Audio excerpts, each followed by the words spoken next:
नमश्चंडिकायै। वृत्रासुर के वध के लिए देवराज इंद्र का दधीचि से अस्थियां मांगना, दधीचि का प्राण त्याग, इंद्र द्वारा दधीचि की अस्थियों से वज्र बनाकर वृत्रासुर का संहार।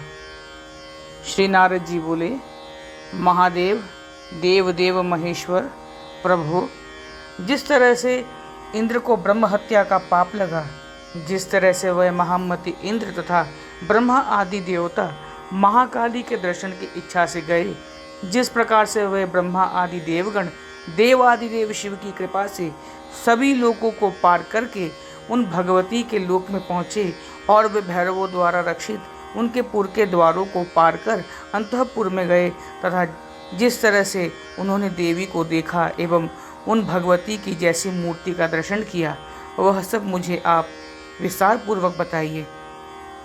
श्री महादेव जी बोले, पूर्व काल में ब्रह्मा जी के द्वारा दिए गए वर से उत्पन्न महान असुर वृत्र सभी देवताओं को जीतकर स्वयं इंद्र हो गया।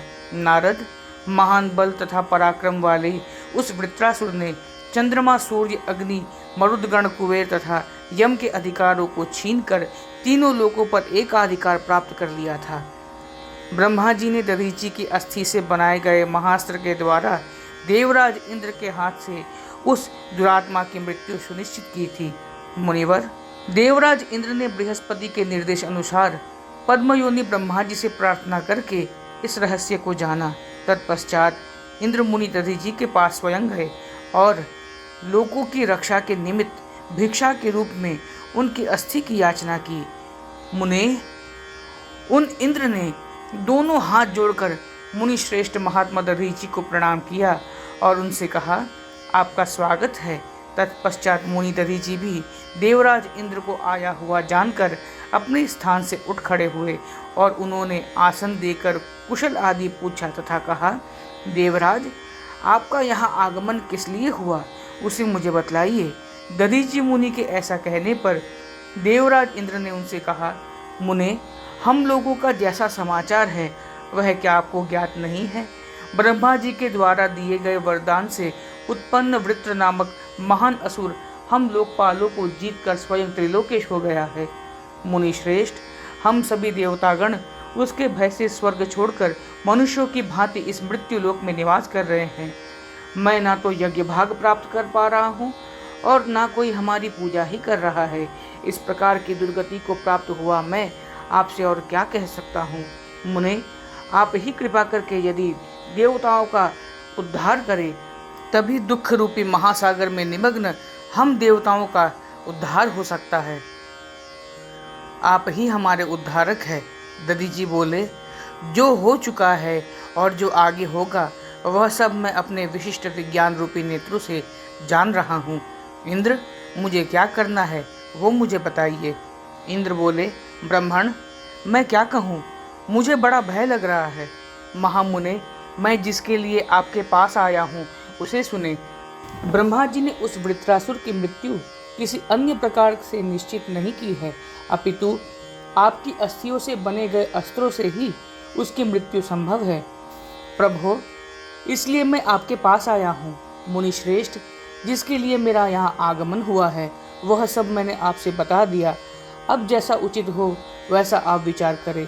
श्री महादेव जी बोले, देवराज इंद्र के ऐसा कहने पर मुनीश्वर दधीचि सोचने लगे कि मैं इस इंद्र को निराश करके लौटा दूं अथवा अपनी देह का त्याग कर दूं। इस प्रकार कुछ समय तक द्विविधा में पड़े हुए महामुनि दधीचि ने अंत में देह त्याग का निश्चय कर देवराज इंद्र से कहा। दधीचि बोले, देवराज, यदि राज्य से च्युत देवतागण मेरी अस्थियों के द्वारा महान असुरराज वृत्र से छुटकारा पाते हैं तो अवश्य ही योगबल से मैं अपना शरीर त्याग दूंगा। उसी प्राणी का शरीर धन्य है जिसका उपयोग दूसरे के सुख के लिए हो। यह शरीर तो अनित्य है, धर्म ही सत्य है, अतः मैं इस शरीर का त्याग कर रहा हूँ। मुने, ऐसा कहकर उन दधीचि मुनि ने योग के द्वारा तेज से उत्पन्न दैदीप्यमान अपने शरीर को देवराज इंद्र के सामने ही त्याग कर मोक्ष को प्राप्त किया। यह देखकर देवराज इंद्र बार बार दीर्घ श्वास लेते हुए, लौकिक विषयों की कामना करने वाले हम देवताओं को धिक्कार है, इस प्रकार अपनी निंदा करके विषादपूर्ण मन से कुछ समय तक वहीं पड़े रहे।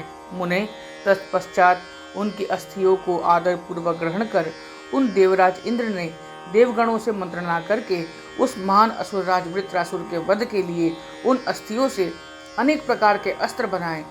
तदनंतर सफल पराक्रम वाले प्रचंड धनुर्धर देवगणों के नायक इंद्र देवताओं के लिए दुर्जय उस महान असुर वृत्र के पास देवताओं के साथ गए और उन्होंने उस शत्रु को महायुद्ध के लिए ललकारा। मुने तत्पश्चात महान युद्ध छिड़ जाने पर देवेंद्र ने उन अस्थियों से निर्मित वाणों वज्रों तथा अति प्रज्वलित चक्र से उस दैत्यपति वृत्रासुर को मार डाला। नारद, इस प्रकार इंद्र को अपने द्वारा की गई उस ब्रह्महत्या का पाप लग गया। जिस प्रकार उन इंद्र ने जगत की एकमात्र जननी महाकाली का दर्शन किया, अब मैं उस प्रसंग का वर्णन कर रहा हूँ, आप ध्यान से सुनिए। ओम नमः चंडिकायै।